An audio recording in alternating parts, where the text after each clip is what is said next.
gotta behave. Okay. Welcome everybody to our API and IPAs meetup, our second one since the rebranding. We tried to be more creative with IPAs to attract more folks, so that's working so good. Today, well, first, before we get started, I want to thank Engage because we are at Engage again, and this meetup wouldn't happen at all if it wasn't for the amazing support of our Engage partners. I'm John Heckler. I work for Kroger, and we've had a lot of Engage consultants work for us while I've been there, and they are outstanding people. And you'll recognize and see some of that when I get Leslie up here to talk about some of the amazing things that they do.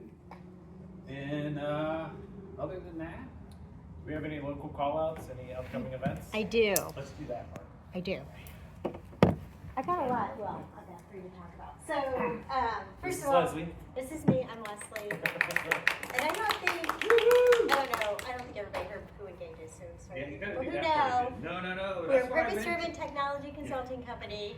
We design, build, and deliver custom software solutions. I won't go into the whole spiel, but we are 100% employee-owned, and we're a certified B Corp, which means we put our money where our mouth is. We're very committed into building into the community, and you'll see back on the wall, we all have an organization, a nonprofit that we can say, hey, we champion that cause, and the money, our company will match what we give to them.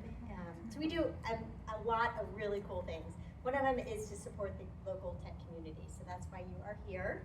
And another thing that we do is in the front of our building, we house a nonprofit called Joyette. And their whole mission is to employ women who've been rescued from the sex trade in India. And they have all these different types of like shirts and bags and scarves that they sell. And they're having a sale on Saturday, right here on the third floor. They were supposed to be partially set up, but they're not yet. You see the racks. They have some really cool stuff. So if you know anybody who'd be interested, it's 70% off. They're really finely made bags and shirts. I go in there and grab a bunch, and they're off my Christmas present. So just a shout out for them. We also host a meetup called C3. I always have to think about it because I want to say the other way around. C3. It's every third Wednesday of the month, right here, and it's a place for people, developers, to come in and have a real life problem that they try to solve. So they'll come in and design together. A lot of times it ends up being a senior paired with a more junior level developer, so it's a great program. We also host a Ministry of Testing meetup, but that's online. And I can't remember the cadence that they meet, but look for those. I share them. Please connect with me, Leslie Peterson on LinkedIn. Awesome. All right. So this meeting, this meetup time was kind of serendipitously planned in the sense of Postcon just happened last week. If you're not familiar with Postcon, Postcon is the Postman convention or conference where they drop all the latest new things that are coming out. They have a lot of vendors in the API space, and what better space would it be to talk at a meetup than an API-based meetup? So I am Robert Buchanan. I am your host for this evening, and I'm going to have very few slides compared to normal presentations. Really, it's more of a discussion. I was there present at the event. I talked with a lot of Postman leadership. If you've ever used Postman, fire away your questions. I may be able to answer them. Worst case scenario, we'll connect and I'll talk to the Postman team and we'll go from there. To start off on a disclaimer, only because large enterprises are fun, these thoughts are my own. They're not representative of my current, past, future employers. They're of my own testing knowledge and activities. So do not take them as the company I work for today is saying this. This is Robert Buchanan saying this to you. All right. So without further ado, Postman for a long time has had the feature of APIs to where you could, not only run your APIs, it was really a pretty curl for a long time, for quite a bit. And there's still developers that call it pretty curl. In fact, when I spoke at Postcon, my entire talk was Postman, more than a pretty curl. I have those slide decks. If you're interested, I'll send them to you, but it's a lot of information around what you can do with Postman outside of just curling. Now, when they evolved from a Chrome tab, a Chrome extension to an actual full-fledged application, they created something called API. And within API, you could upload a specification.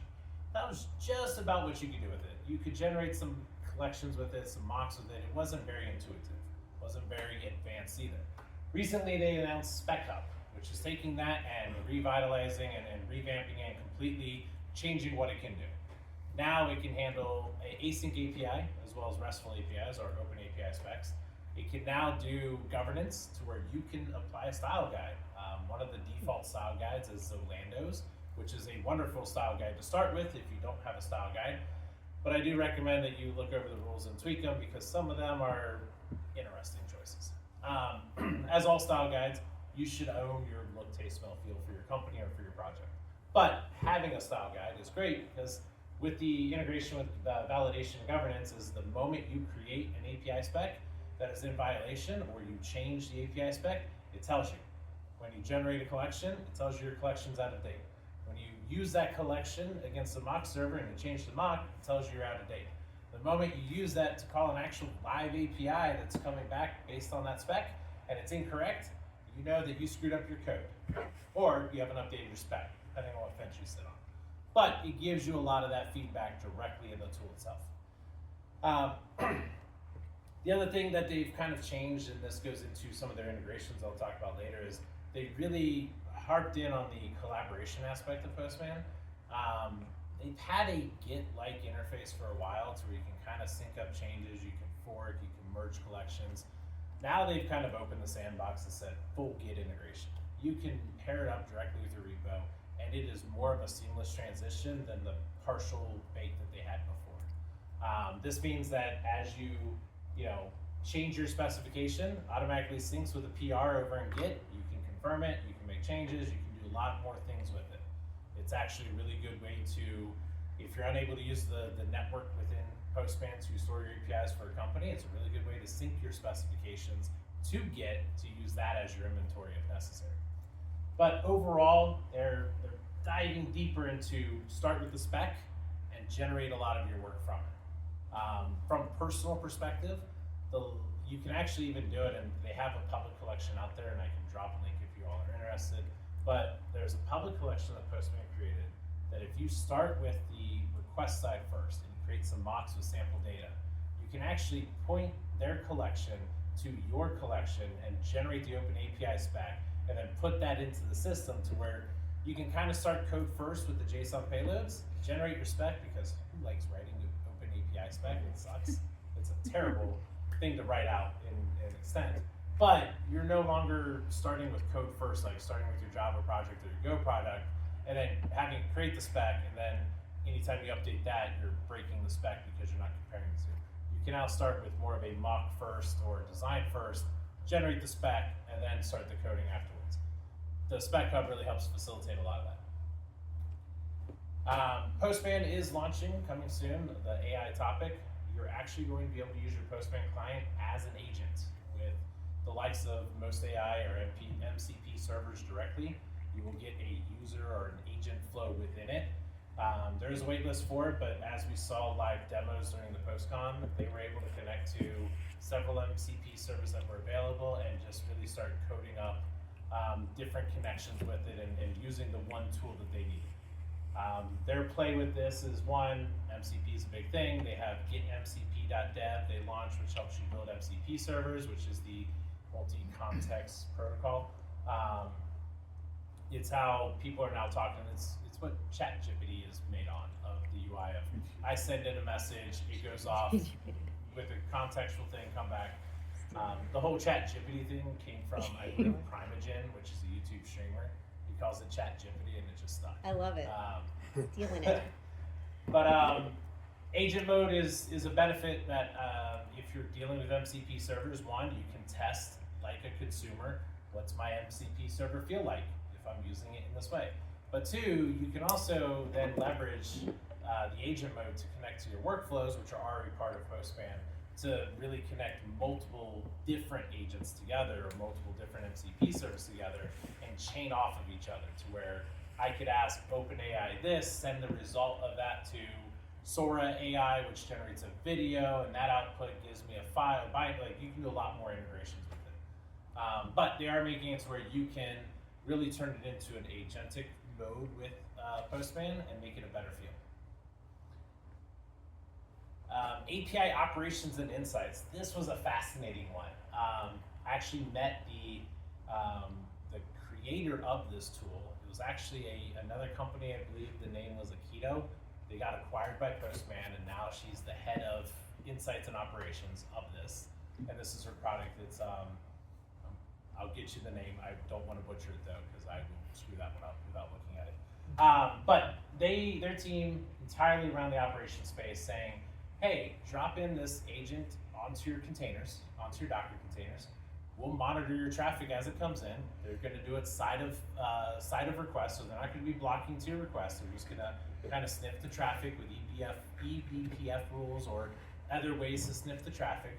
We're going to go ahead and send that off to an agent collector or a metric collector.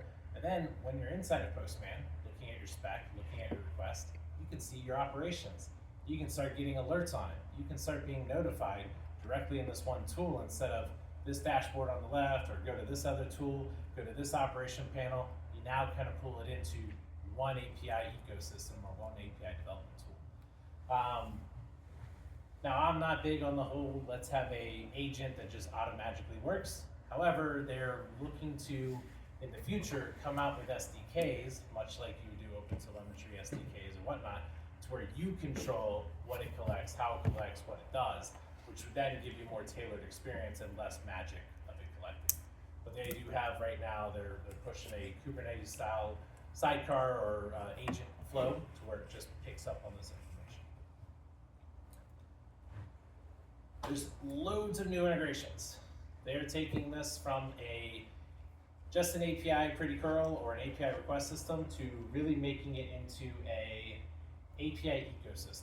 And one of the things that they're doing is, say you're using their API spec hub, you make a change, you want to communicate that change.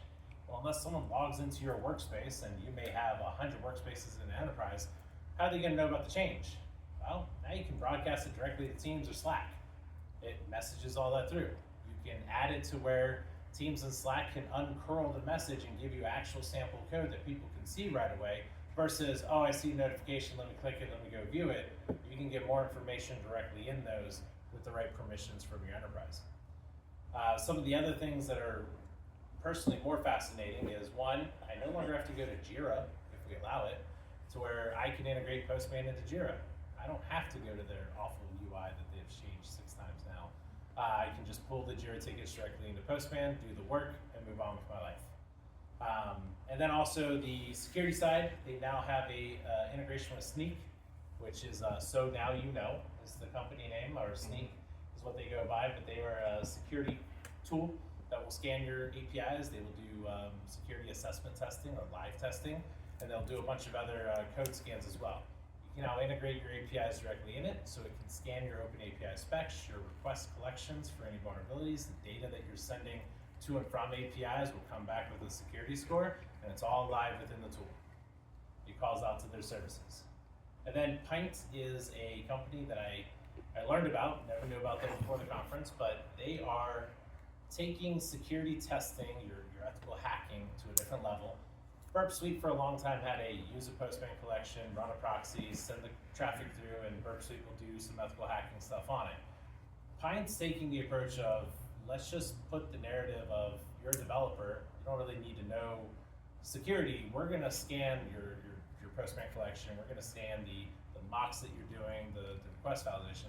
We're going to create things for you that you can just execute and run, and it's going to try out a lot of those hacking scenarios.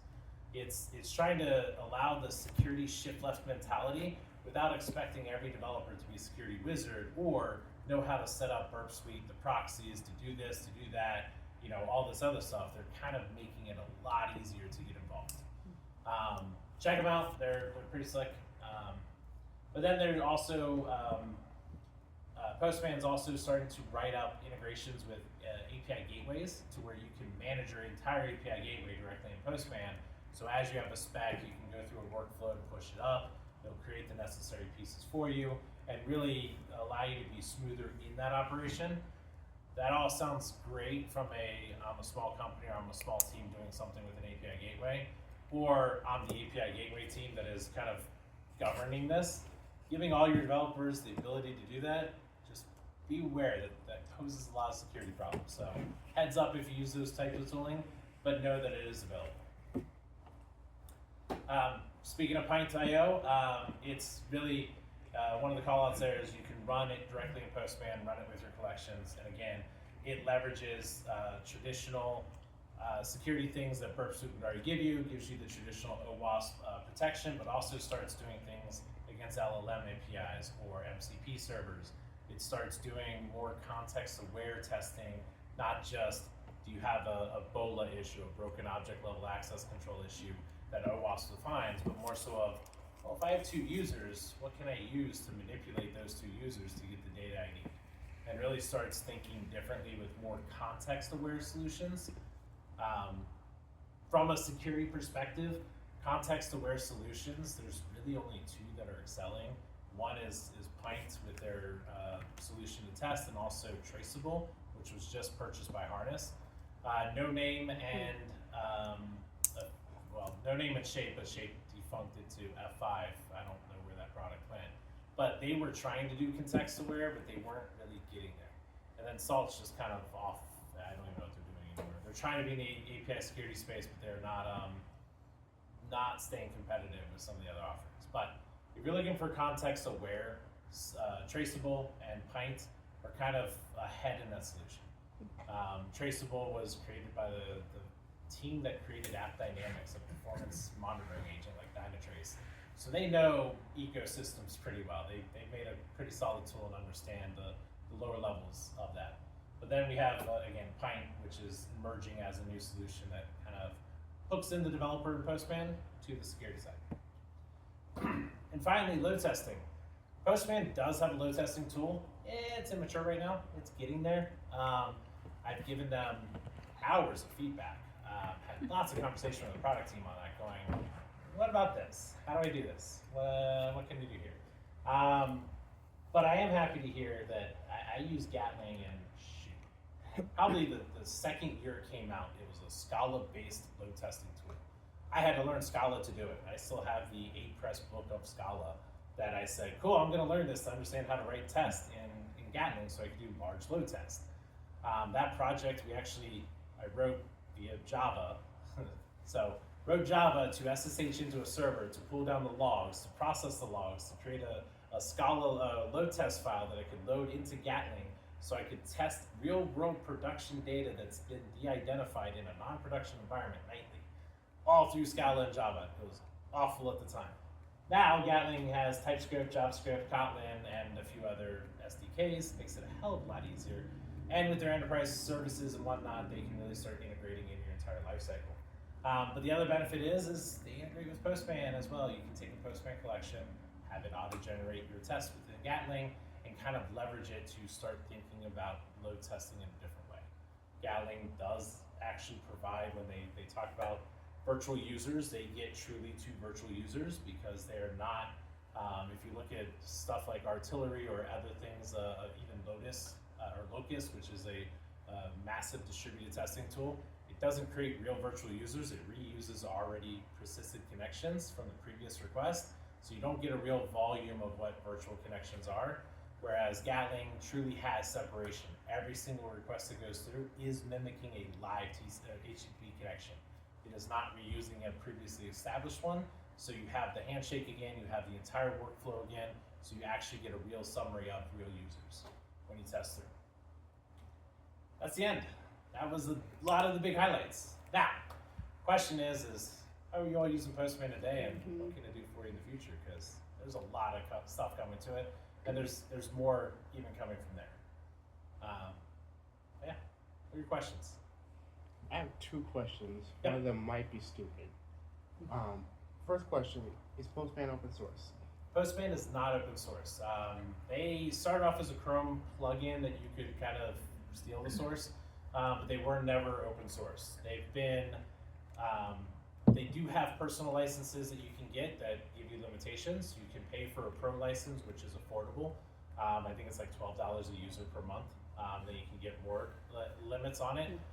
But even the enterprise grade, where you get a lot more features, is only $50 a month. So you can start at a low price at $50 a month and kind of grow with extra add-on features with it.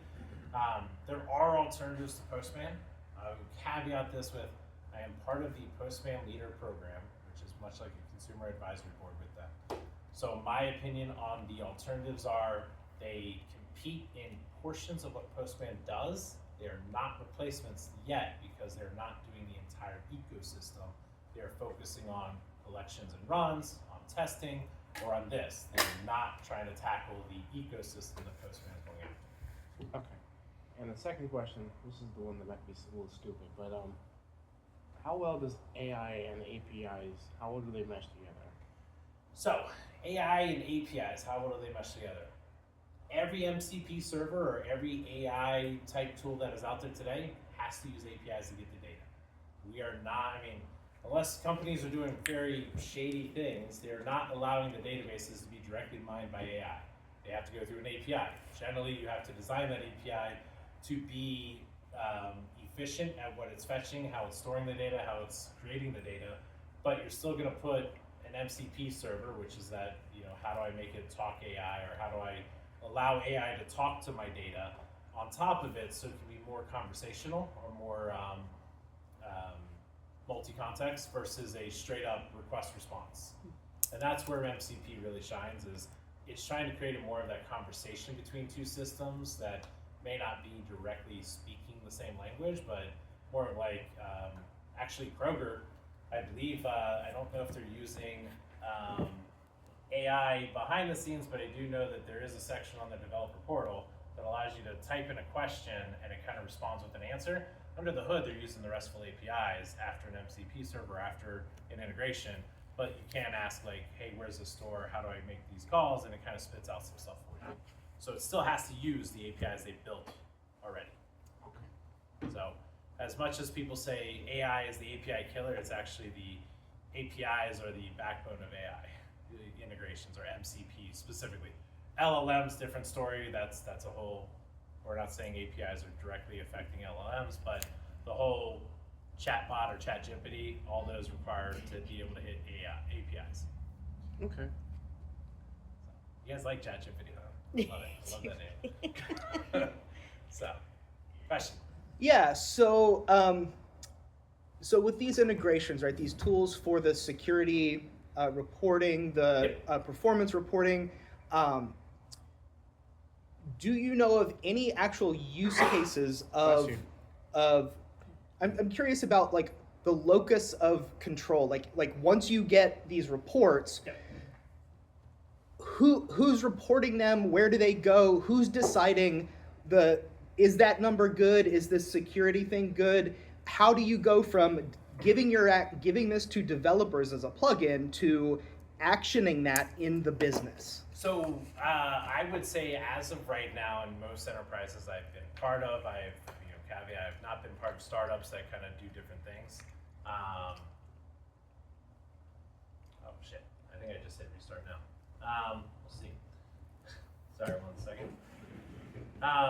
So one of the things that comes up a lot is that when we talk about load testing at enterprises, a lot of times you throw it over the wall to a load test team, and the load test team takes it, runs with it, gets a report back, hands it to product engineering or management, and the developers hardly ever see it unless there's a problem. As more and more teams are shifting left, it's now the developers are just figuring out how to do it, that they're kind of coming up with ways that aren't truly load testing, right? And that goes back to that virtual user count that Gatling kind of solves.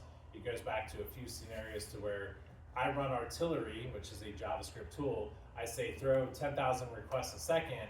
That only tells you one piece of performance testing. When we look at things like Gatling, or we look at things like the Postman Insights, you get to see actual real utilization, the handshake side, and not just I threw a number of requests a second. It will take some maturity, and this is where I don't think AI will replace humans in a lot of development cycles, is more of the interpreting the data to understand, is this a problem? To do true, the best of the best load testing, you're actually running system monitoring software like a Dynatrace or an Apache Skywalking, that's telling you what's the CPU, what's the memory as you're doing the load test, to then know, well, when I hit a certain threshold point, my CPU spikes. Well, there's a problem. But if you just do requests per second, you're never going to see that, because overall, requests per second stay static. You don't realize that you're spiking 20% CPU at 1,000 users, but at 10,000 users, you're still, the same flat line. There's something going on there. So I think with the Postman insights or leveraging tools like Gatling and shifting left, hopefully the way that they're doing it to where they're getting more of that lower level data collection will help people who may not be deep in the space start to understand real costs of their calls, real costs of their services, versus, handles a lot of RPS. So I think it's something that as AI replaces the coding part that we do, we're going to have to be more analytical on our data, more analytical on our overall ecosystem and health of it, and understanding the side effects of the applications versus I coded 10,000 lines. So I think it's going to shift in that regard. That answer the question? Yeah, absolutely. Yeah. So that idea of shifting left is again, for in a startup environment, may be different than in the enterprise, right? Because you can give the power to the developers who are actually going to get that data back. Maybe you don't have to spin up your load test environment. It doesn't take a day and a half, right? Right. In some cases, in some enterprises, it might, right? Weeks, months, years. There's, I guess my question was geared towards the enterprise because this is a tool that, as we just discussed, is, they are looking to get into the enterprise market, right? Yeah. Their licensing is such that it's prohibitive for people who don't. For smaller size. Yeah. So then that is one thing that I will say with Postman is they're trying to right size everything. They're trying to make it to where you have a base level of functionality for the entry point, and then you can add on. So you can buy even from the enterprise, as they call it. I think they may have changed the name. It's no longer, potentially not enterprise name, but it's like premium or something. But along the lines of like, hey, here's the base level, here's the base features you get for this price tag. If you want these extra features, it's $10 a user, $15. And then you can even, as I talked to our account rep in the past, was you can actually do it to where 10 users get this elevated feature for $10 extra, but everyone else is base.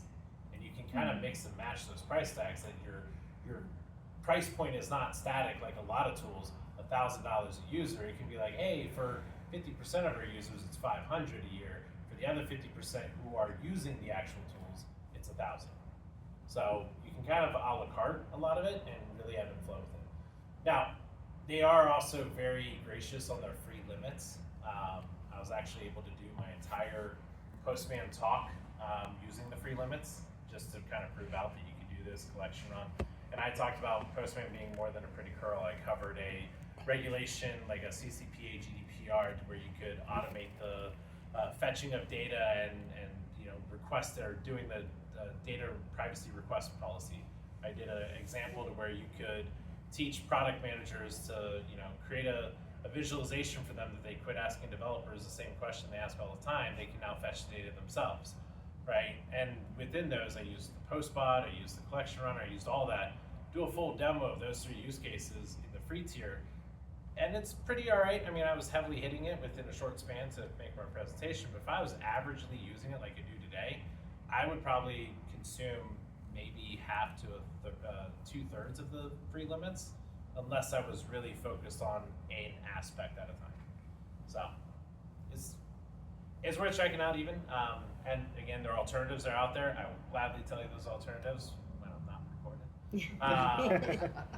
Just because I want to make sure that you get all the available data, not just one view. So. Okay.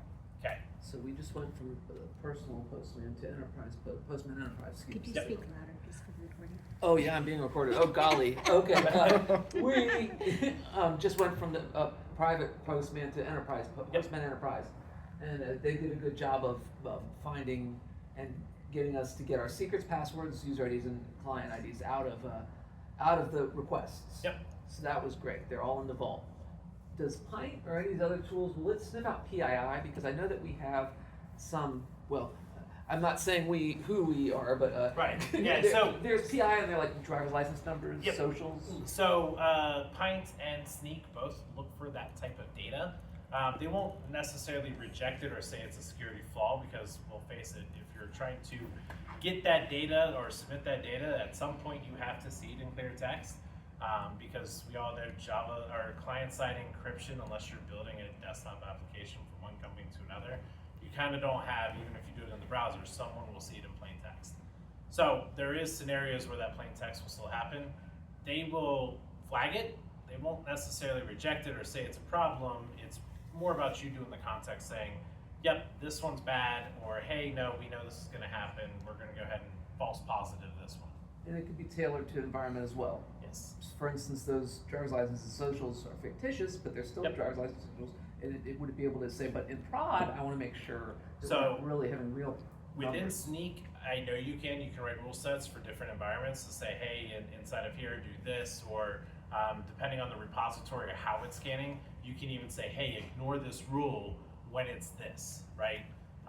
We did that with a bunch of test files that, you know, in my experience of writing code for testing, if I'm building an API server, one of my tests is going to spin up the API server and actually hit itself. And to do that, I wanted to make sure it's full end to end. I put JWT encryption, JWT protection on it. So I had to have a secret to mint to JWT in the test lifecycle. Sneak flagged it. I wrote an ignore rule that says, hey, if it's a .test file and it says this, ignore it, because you're just going to flag it every time. So with Sneak, I know you can absolutely do it. With Pint, I would be aware that context comes in and play, and you can probably block that piece from flagging. But it should still warn you and say, hey, don't do this. Obviously, you know what you're doing, but don't do this. But context aware is going to be king, because there's a lot of scenarios where, honestly, I have people that are sending, I've seen APIs where they're sending personal data, so PI, personal information, but not PII, where it's not identifiable. But then when you really look at it, it's like, why do you need this? Why are you sending this? Not every service needs to grab an email address, which, depending on what rules you look at, is or is not PII, depending on the rule set. But why are you collecting it when you can just have a profile ID and just always use a profile ID? And then have a system in the background that says, hey, I need to send an email to these 20 profiles. Have a system that can look up the actual email address and then do it. That actually protects you from CCPA and GDPR in a lot of ways, because now when you have to scrub data, you scrub it one place, not everywhere, because everything's tied to a profile ID. Scrub that profile, they no longer have that data, because it's all tied back to a de-anonymized person. So if you're seeing a lot of people within your company write APIs that take in PII, consider talking about building a profile system that centralizes all that information instead of spreading it everywhere. So, lots of thoughts on that one if you're interested. I could probably talk for hours on that. Yes? Speaking of that, one of our groups is looking at a tool that is not Postman, because they want their PII information not stored on the Postman server. This other tool offers the option that you could just store it locally. So that's why they're exploring the other option. Have you heard from Postman whether they're going to do like a similar feature? First question is why do you have non-Mickey Mouse PII in any type of collection that is not ephemeral? That's going to be the first question. Is Well, why are you storing the PII in a request that is synced to the servers? Because in Postman, if you do it all via variables, you can put it as the initial state, and it's never sent to their servers. Or you can use Newman, which is their JavaScript client, or the JavaScript library, or you can use the Postman client to load in a data file that will then use that data without ever sending it to the servers. So there's multiple ways not to send to the server. This Okay. might be that team being not lazy, just not knowing the tool. okay. Our company had a similar concern of, and it wasn't necessarily PII, it was just, they didn't want any of the request shapes or anything. They were really just concerned with anything going off of our network Outside to your be stored. ecosystem. Yeah. Which It's one thing to say that there is a way not to do that. Yep. There's a whole nother thing to say, how do you implement that so your entire organization doesn't do it? Yes. Yeah. I have raised a lot of, can I host it on my network to them? Okay. And they are looking in certain areas like with Actions, which is coming out with Postman. It was announced prior to Postcon, which is the only reason why I didn't cover it here, but Actions is taking their workflows and enabling you to basically put it as your own API or your own way to use it, kind of like a webhook system or a low-code, no-code solution to accept an API to farm off into a whole workflow that may call ServiceNow, grab some data, do this other thing, blah, blah, blah. They're developing the Action runtime to where you can actually host it on premise, so you can build those with your full security team there. That's not the collections and everything else. Now, Okay. as for how to turn it off from sending to the cloud, funny enough, you could almost, I have not tested this, but thinking about their ecosystem, if you connect it to Git and then you write firewall rules that deny access to their APIs, except for their login, you would probably do that, but that's also breaking the ecosystem, what you're doing. I will take that and ask them, maybe come with an update at some point. I mean, I can reach out to you directly and tell you, mainly because I think more and more companies with the scare of AI and all the MCP servers that are being poisoned and hacked, and more of this is like, I don't want my people to even have a chance to send this somewhere else, but how do I use the tooling that's best in class? So. And for the GitHub stuff that they have and the improvements, can you now store any of your environment variables in GitHub? Because before it was basically the API definitions and the collections. Right. And we have a lot of our stuff in the environments, and that was like a big drawback for us. So. Because to me, all those fit together. Yeah, Right. I would have to double check, but I am almost confident that everything within a workspace can be Git now. Ooh, that would be With nice. the new Okay. integration. If not, I will definitely be reaching out to them, be like, hey, how do we get this? How do we get this? Right. The only reason I haven't fully tested is I am at an enterprise that getting Git to be approved to do this is a little longer tail than just clicking a button saying go. I might do it in my personal account and connect it up that way. But Okay. if they're not doing the full Git experience, I believe they're on track that they will.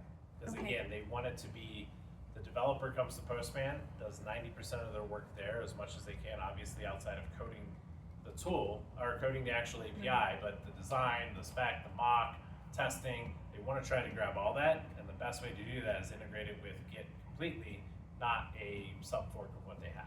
Yeah.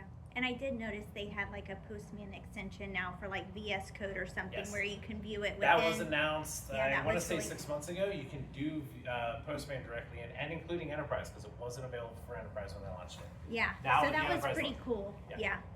Yeah. They really are, again, like I said, they're trying to meet developers where they are. They want to do it, and again, there are alternative tooling. I'm not here just to sell Postman, I'm just related that the event just happened. There are other tools, they do meet a lot of things in pieces, but you may have to use 2 to 3 tools, not one. So, You brought up that they could actually kind of sniff runtime traffic in parallel, like off to the side. yes.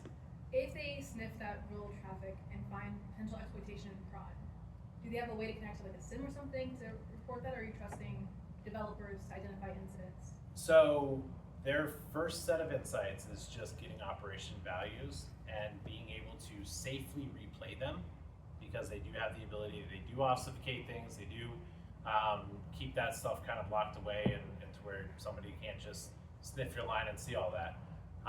But they have not delved into reporting to a SIM or some of the other things. Definitely good feedback to give to them, and I think that's their next step, especially with the integration of Sneak, which is a partner with them now, and a few others. I think you're going to see more of that AI operations data really start feeding into some of those other toolings, so that, you know, to Postman's benefit, if they can get you to use their AI operations tool, but then allow you to connect directly to, say, a no name or a traceable, without you having to also set up a traceable hook, now they win on multiple levels. So it makes sense for them to do it. Yeah. And it makes sense for traceable and no name to allow that, because then they're not competing, but more pairing. letting them do their expertise. Okay, because I know it's obviously very expensive to hold logs for runtime Yep. for things like that. What's also, I guess you can configure the log retention or something like that. So they are, because they've just announced it and launched it, they're a bit more gracious on how much they store and what they store. I'm sure they're gonna crank down at some point, but I would go to say that what you're storing in there, probably gonna get a lot of data for per month access, because let me see, in my past, we did about 4 billion calls a week. We stored about 10 to 15 terabytes of data. We saved every single request, which we probably didn't need to. You know, that's over a month's time. Overall, for a large enterprise, that's not much data, but that's also 16 billion calls. Most companies don't do that in a quarter. So you could probably get down to a couple gigs per month, and most people will have all the data they need. Again, this is operations. This is not full like historical analytical data. This is, know my API is failing when before my customers know it, without having 6 other tools, because my developers aren't looking at those dashboards during their daily work. They're in Postman in the daily aspect. So hit them where they're at versus wait for them to go to a dashboard, or get a text alert that it's been down for 20 minutes because, you know, SIM cards are slow or whatever.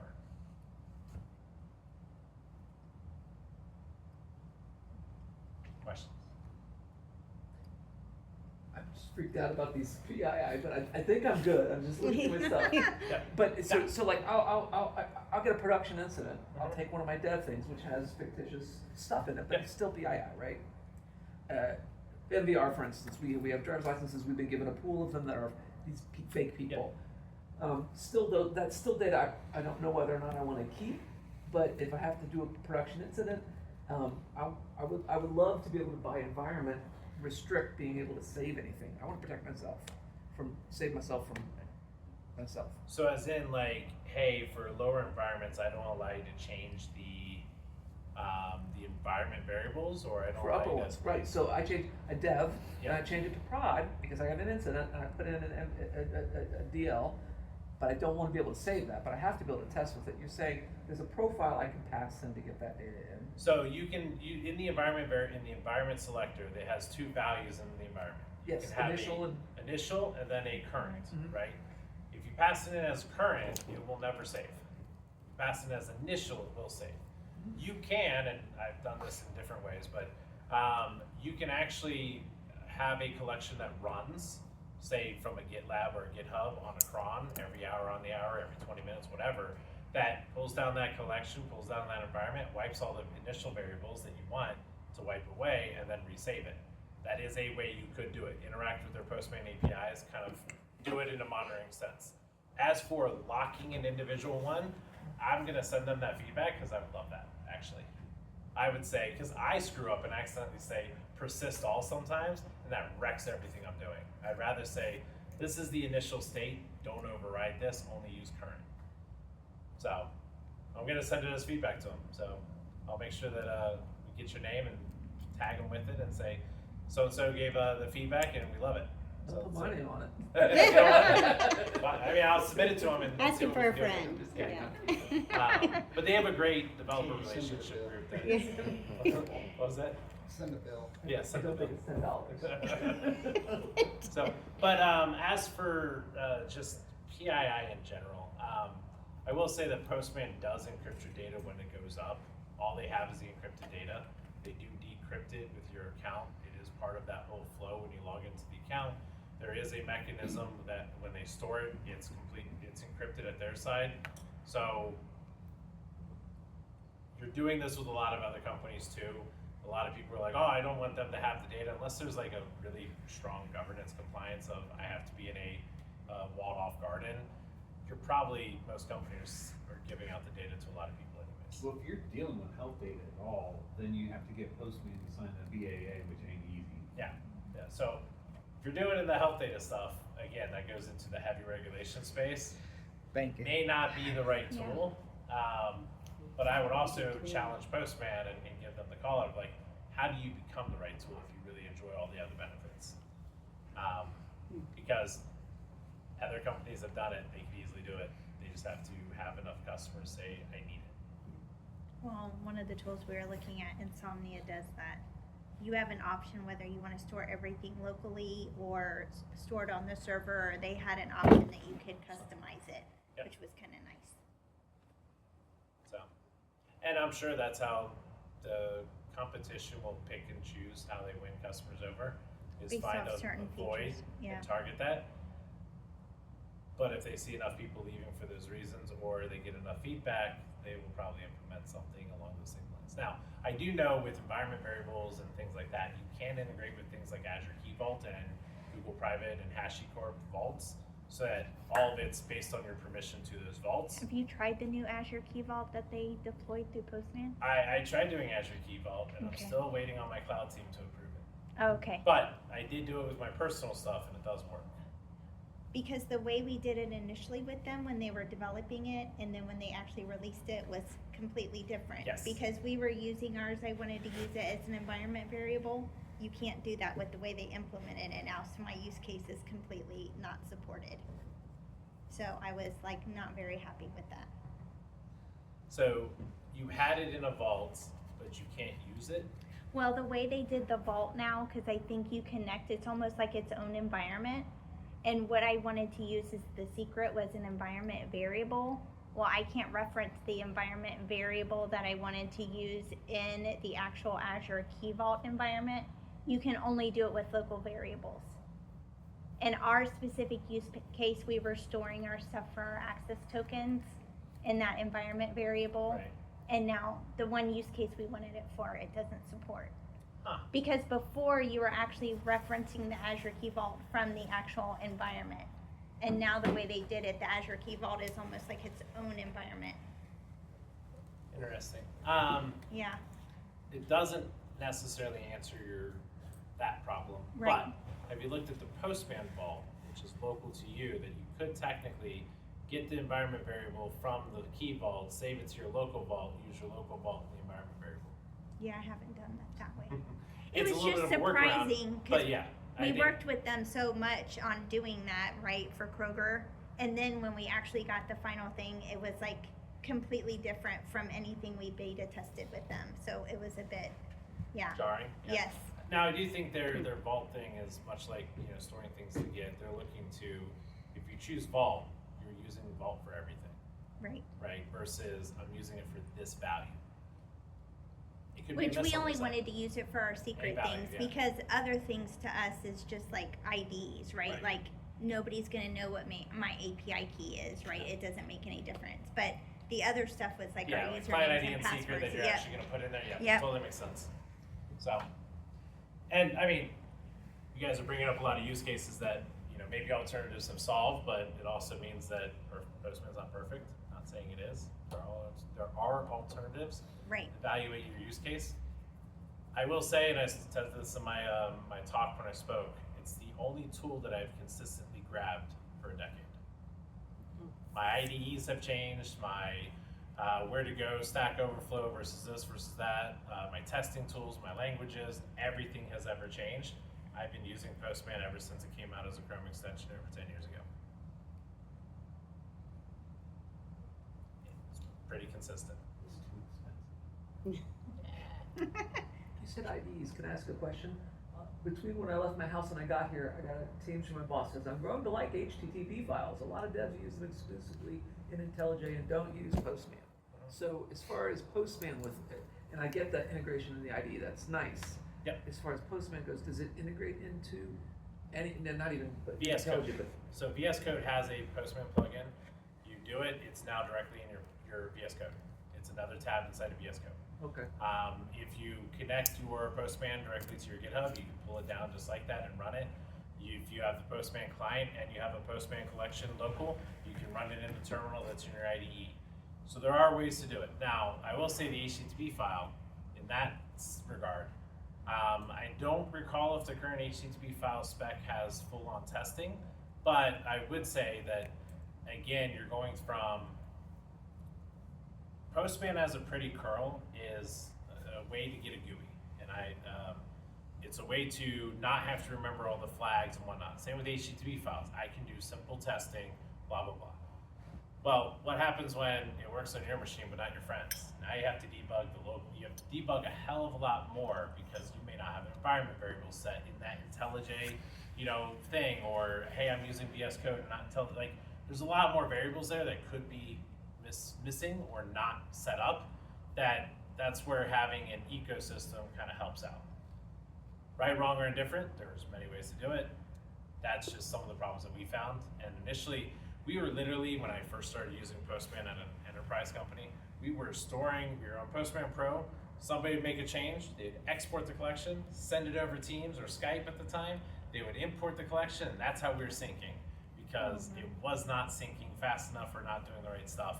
We had to share environment variables. It was always a mess of, doesn't work on my machine, doesn't work on my machine.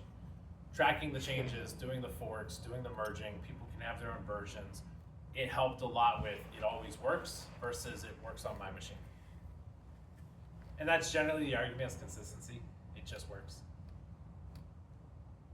Price point, I can tell you some ways to trim it, but they're adding enough features that I could also sit there and justify the ROI.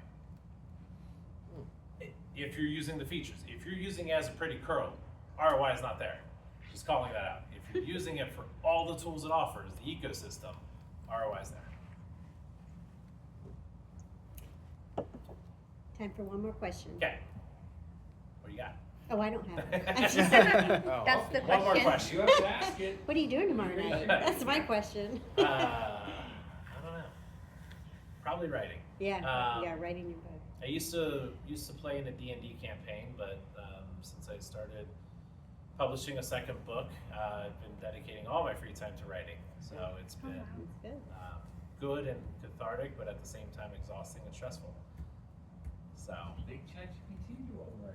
Yeah. we actually had that discussion and we said absolutely not. That's why there's a shit ton of engineers at Pack Publishing that are going to do the editing, the editing and the checking of things. They actually told me, we want your voice to stand out. I was like, I speak broken English. And they said, that's okay, we'll fix it. I said, all right, cool. Because originally I was going to leverage, not ChatGPT, but other AIs that are meant, like Grammarly and other AIs that fix sentence structure. Yeah. Because I do speak broken English in writing form. But they're like, nope, we want your sentiment, your voice. We will fix the things to make it, more than a third grade reading level. Self-deprecating humor, it's great. But yeah, it's spending a lot of time doing that. Yeah, awesome. Postman's coming out with a lot. The competition's also coming out with a lot. Keep tabs on all of it and switch tools when you find the benefit or the ROI. If you're not getting in one tool, another tool's probably doing it. So leverage the right tool for the right job. But look, taste, smell, feel, and consistency will probably trump over the latest big bang or the latest flashy item. Thank you, Robert. Thank you.